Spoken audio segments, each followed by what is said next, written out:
E aí, pessoal? Hoje a gente vai mergulhar de cabeça em um dos temperamentos mais calmos e, vamos combinar, às vezes um dos mais misteriosos de todos, o fleumático.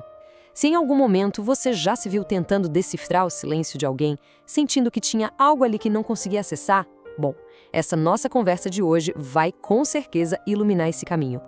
Pois é, essa pergunta vai direto ao ponto, né? É super comum sentir uma certa frustração ao lidar com o fleumático. Mas a grande chave para virar esse jogo, para superar essa dificuldade, é o conhecimento. É entender o que se passa do outro lado. E é exatamente isso que a gente vai fazer aqui. Pra gente começar, imagina só essa cena. Uma cena bem do dia a dia. Você acabou de sair do cinema, viu um filme que mexeu com você, sabe? A adrenalina tá lá em cima, as emoções estão a mil, e você tá louco pra conversar, pra dissecar cada cena, cada diálogo. Só que aí do seu lado tá sua amiga, vamos chamar ela de Sheila. E a Sheila parece que tá em outra sintonia. Ela tá calma, tá serena. Enquanto você gesticula, fala sem parar, as respostas dela são curtas. Gostei. Foi bom. E o rosto dela não entrega absolutamente nada. E é nesse exato momento que a frustração começa a aparecer. A cabeça da gente começa a pensar, ué, por que ela não se abre? Por que essa reação tão contida? A gente se pergunta, será que ela não gostou do filme? Ou pior, será que a minha empolgação toda está incomodando? São essas perguntas que criam um ruído na comunicação. E é esse ruído que a gente vai aprender a resolver. Para a gente conseguir entender a Sheila, a gente precisa de um mapa. E o legal é que esse mapa não é de hoje, ele existe há séculos. A teoria dos 4 temperamentos nos dá a estrutura, a base que a gente precisa para começar a decodificar esses comportamentos. Essa teoria é super antiga, ela vem lá da Grécia Antiga e associa as nossas personalidades aos elementos da natureza. Então a gente tem o colérico, que é o fogo, pura energia, o sanguíneo, que é o ar, todo sociável, o melancólico, que é a terra, mais introspectivo, mas o nosso foco hoje é o fleumático, que está ligado à água. Pensa na água, calma, estável e profunda. Ok, então vamos mergulhar de vez nisso. O que acontece de verdade por trás daquela aparência tranquila de um fleumático? Sabe aquele ditado? Águas calmas são profundas? É exatamente isso. Aquela quietude toda não é um vazio, de jeito nenhum. É um mundo interior riquíssimo em observação. O motor de um fleumático é a busca pela paz. A prioridade número 1 dele é manter um ambiente que seja tranquilo, sem estresse e principalmente sem confrontos desnecessários. Eles são aqueles mediadores naturais, os diplomatas do grupo, que sempre vão buscar o equilíbrio acima de qualquer coisa.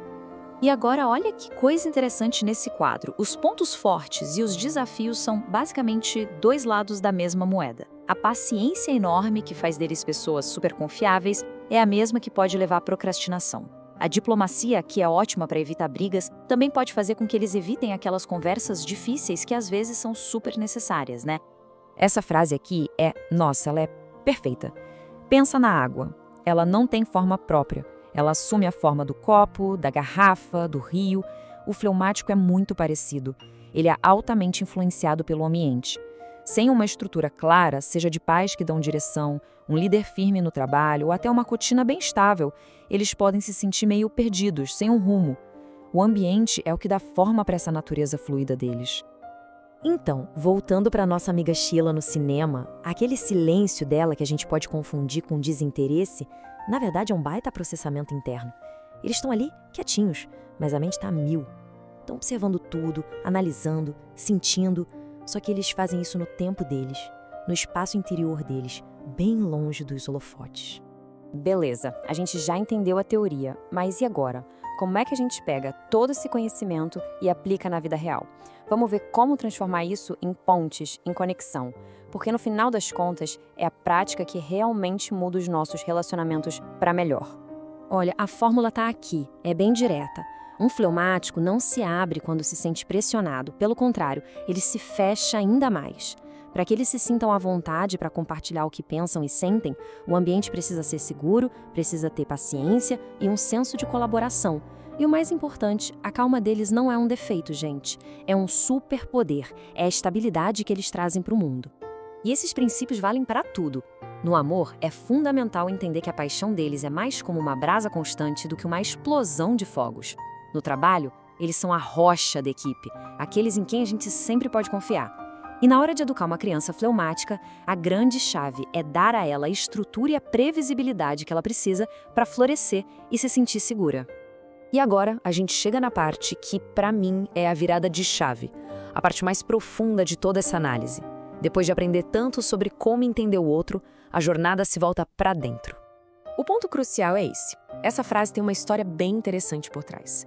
Ela veio de uma situação real, onde uma esposa com temperamento colérico, sabe, cheia de energia e iniciativa, perguntou como ela podia consertar o marido fleumático, que na visão dela era passivo demais.